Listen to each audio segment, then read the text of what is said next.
c'est Lionel, le baladeur au fil de l'eau. Aujourd'hui, je vous propose une promenade sur les bords de la Loire naissante. Nous allons faire environ 30 km entre le mont Gerbier-des-Joncs et le Puy-en-Velay, dans ce paysage de sucs volcaniques et de gorges taillées dans la roche. Bonne promenade! Nous sommes dans le parc naturel régional des Monts d'Ardèche, qui a été créé en 2001. C'est dans ce massif que se situe le départ de la Loire. Ici, c'est le massif du Mézenc, situé aux confins de la Haute-Loire et de l'Ardèche.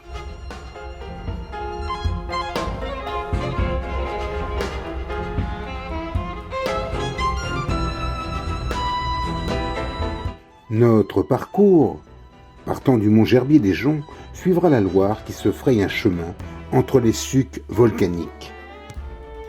Né d'un volcanisme ancien, datant de 10 millions d'années, le mont Gerbier-des-Joncs est un suc, c'est-à-dire un mamelon pétrifié de roches sorties des entrailles de la terre.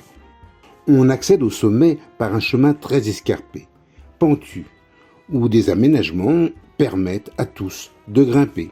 Arrivés en haut, nous sommes un peu essoufflés, mais ravis de contempler le paysage. Le mont Gerbier-des-Joncs domine à 1550 mètres et le panorama nous permet de voir les monts du Vivarais au nord et les Cévennes au sud.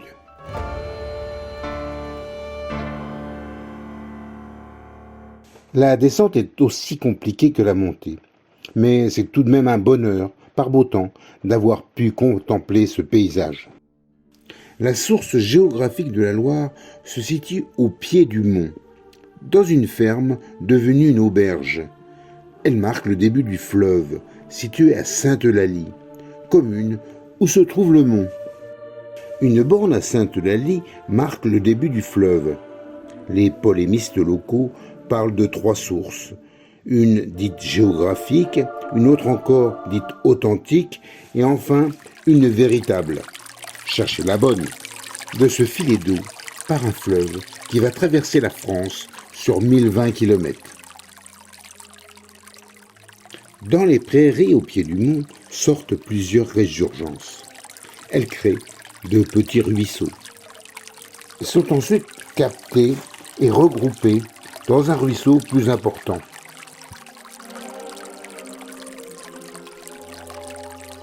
Elle va ainsi maintenant circuler dans ce pays où émergent les restes des volcans appelés ici des sucs. Ils sont constitués de basalte ou de phonolite. La Loire commence à créer sa petite vallée qui irrigue ce pays sauvage et agricole.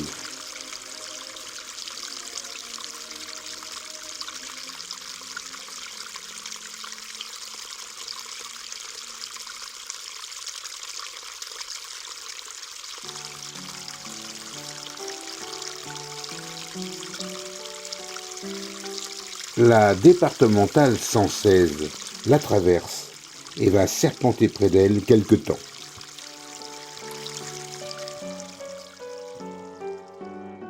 Nous quittons la commune de Sainte-Eulalie dans ce relief marqué et couvert de champs et de bois. Elle atteint la commune de Riotor et Usclade où elle va s'infléchir vers le nord-ouest.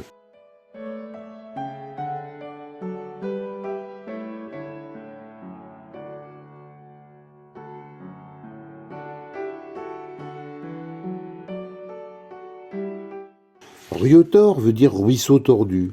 En effet, la Loire et ses affluents sont assez tortueux ici, du fait du relief de moyenne montagne. Un joli pont à Riotor enjambe la Loire.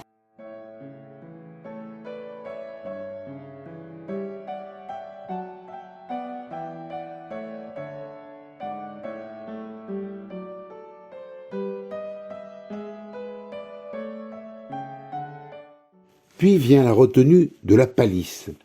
Le lac artificiel est à la jonction de la Loire et du Vernazon. Ce lac a une capacité de 8,5 millions de mètres cubes.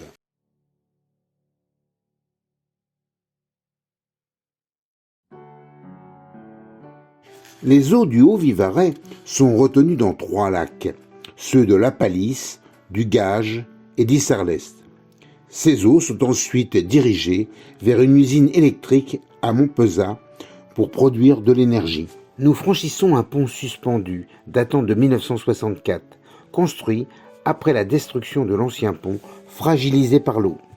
Nous arrivons à un autre lac, dépression résultant du volcanisme, le lac d'Issarlès. Ce lac, entouré de forêts, possède une belle zone de baignade aménagée. La Loire accueille de nombreuses espèces de batraciens, comme le crapaud sonneur à ventre jaune, qui profite des vasques granitiques creusés par la rivière. À cet endroit, la Loire a creusé le sol volcanique pour atteindre le socle cristallin en granit. Ainsi, les ponts qui enjambent la vallée ont une belle hauteur.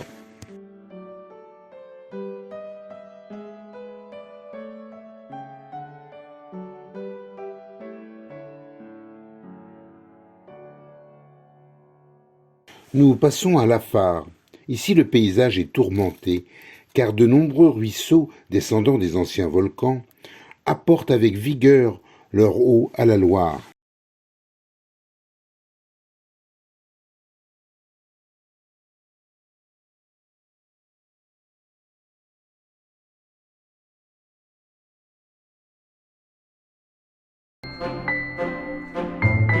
Nous atteignons Arlandes, joli village qui nous offre le premier château de la Loire. Nous sommes passés maintenant dans le département de la Haute-Loire. Ce château ruiné, sur un pic de basalte, domine les gorges encaissées dans un pic de 80 mètres. Ce château fut d'une grande importance dans la défense de la vallée, notamment durant les guerres de religion.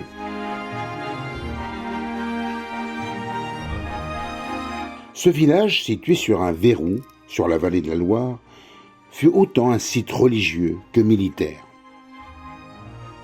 Une belle église romane, dite Saint-Pierre, a son origine au XIIe siècle.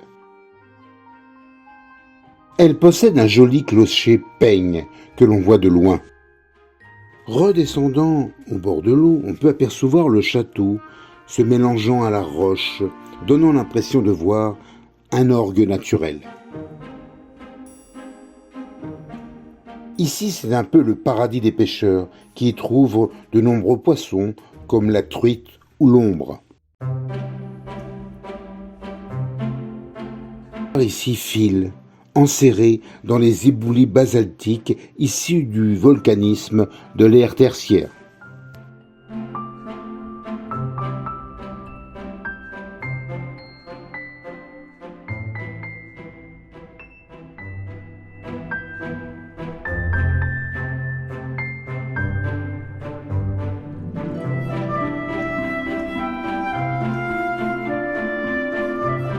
La jeune Loire, comme on dit ici, arrive au Goudet, dominée par le château de Beaufort.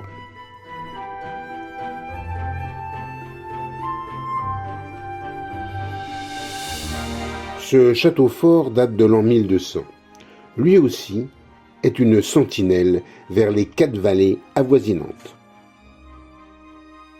Un beau pont métallique enjambe la Loire dans ce village qui fut un temps réputé pour la fabrication de chapeaux de feutre en poil de mouton.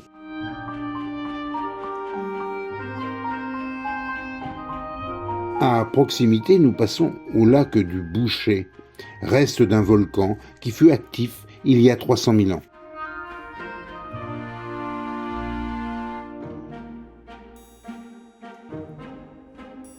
Puis la Loire circule sous Saint-Martin-de-Fougères, avec son église de type peigne, au carillon bien utile, quand le blizzard soufflait et que la tempête désorientait les pèlerins.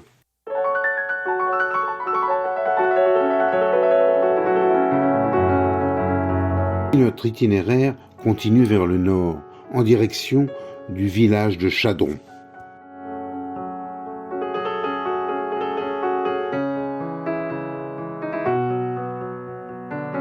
La géologie a été marquée par la présence d'un volcanisme à l'ère tertiaire, donnant un sol particulièrement riche pour engraisser les bovins.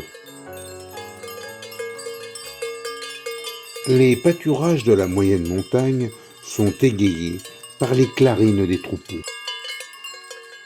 Passé le Goudet, les gorges sont assez resserrées, laissant filer la Loire vers le village du Brignon.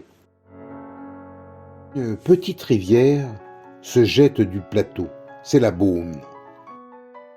Elle crée ainsi une jolie cascade. Issue du plateau volcanique du Devès, après la chute, elle va se jeter dans la Loire. La forêt occupe ici 37% de la surface. Elle est souvent le résultat d'un boisement intense depuis les années 1950. La vallée nous conduit à Solignac-sur-Loire, qui nous présente une église romane construite en pierre locale, le basalte. Elle a un clocher peigne et a subi des outrages à la Révolution. Depuis Solignac, nous avons une belle vue sur le paysage du massif du Devès, qui atteint 1400 mètres à certains endroits. Rappelons que le massif du Devès est le plus grand plateau basaltique du Massif central. Les éruptions ont duré sur la période de l'échelle du temps de 3,5 à 0,6 millions d'années, donnant tous ces impressionnants cônes volcaniques. On voit ensuite que la Loire, à partir de Cussac, prend la direction de la ville de Coubon pour amorcer une esquive par l'est de la ville du Puy-en-Velay. La Loire, qui a pris de la maturité, passe ainsi à Coubon, ancienne cité industrielle liée à la filature.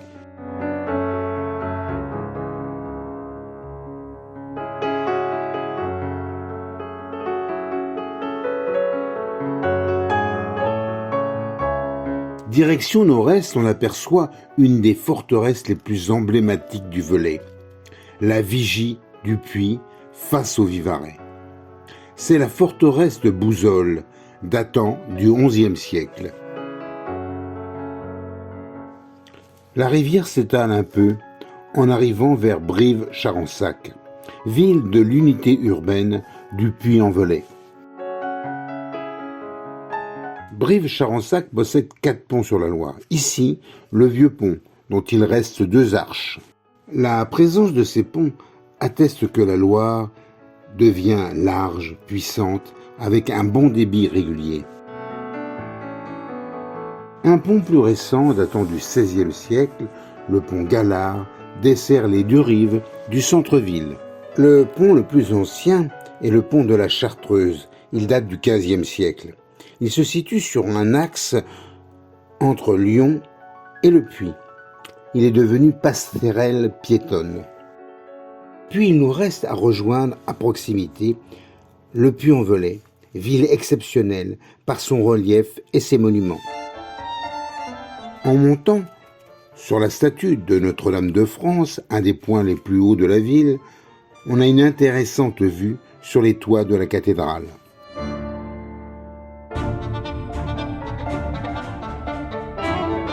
La cathédrale Notre-Dame du Puy est le point de départ de la voie Podensis, chemin vers Saint-Jacques-de-Compostelle.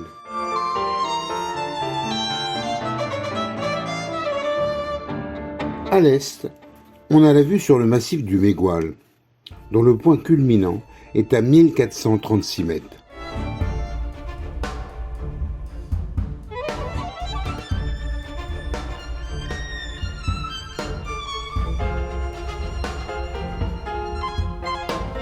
Puis la Loire va se faufiler entre les puits, comme ici le mont Brunelet, pour aller vers le nord. Nous voici arrivés au pays du Velay, point final de cette première balade en bord de Loire. Je vous donne rendez-vous pour un prochain itinéraire, toujours dans le département de la Haute-Loire. À bientôt.